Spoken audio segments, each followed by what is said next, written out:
మరి నీ మొగుడు పాలెగాడని చెప్తున్నావు కదా, నీ మొగుడు పాలెగాడని చెప్తున్నావు. మద్దిల చెరువు సూరి జైలు నుంచి నీ మొగునికి ఫోన్ చేసి బెదిరించినట్లుగా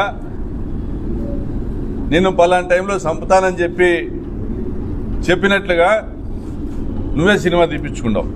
రామ్ గోపాల్ వర్మని ఇంటికి పిలిచి భోజనం చేసి, ఆయన ఏం పేరు, పరిటాల రవి పాత్రధారి వివేక్ ఒబరాయ్, ఆయనతో ఫోటోలు దిగి మీకు ఇంటిలో పాది మీరంతా మురిసిపోయి మీరు తీర్చుకున్న సినిమాలని రక్త చరిత్రని 100 కూలీలు జరిగినటువంటి సినిమా. అది మీ భర్తకు సంబంధించినటువంటి కథతో తీసిన సినిమాను, దాంట్లో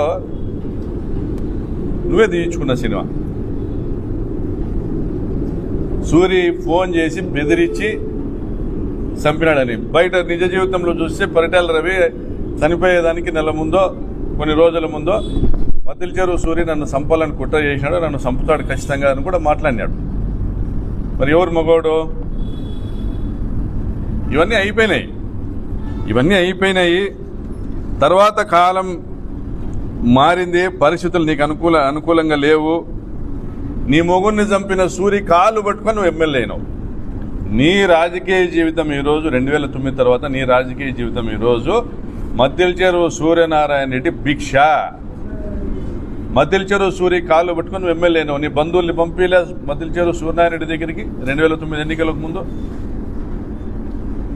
నీ మొగుడిని చంపిన కేసులో ఎవరైతే ముద్దాయిలు ఉన్నారో వాళ్ళతో నువ్వు సయోధ్యలు కుదుర్చుకోలేదా? మద్దిల చెరువు సూరి తన శిష్యుడు చీమల శివలింగ మద్దిల చెరువు సర్పంచ్ను మీ దగ్గరికి పంపలేదా?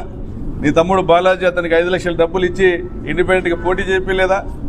మద్దిల చెరువు సూరి శిష్యుడు బానును మీరు ఉపయోగించుకోలేదా? మద్దిల చెరువు సూర్యనారాయణ రెడ్డి అనేవాడు లేకపోతే 2009లో నువ్వు ఎమ్మెల్యే కాదు. ఇది నీ చరిత్ర, నీ అసలు చరిత్ర.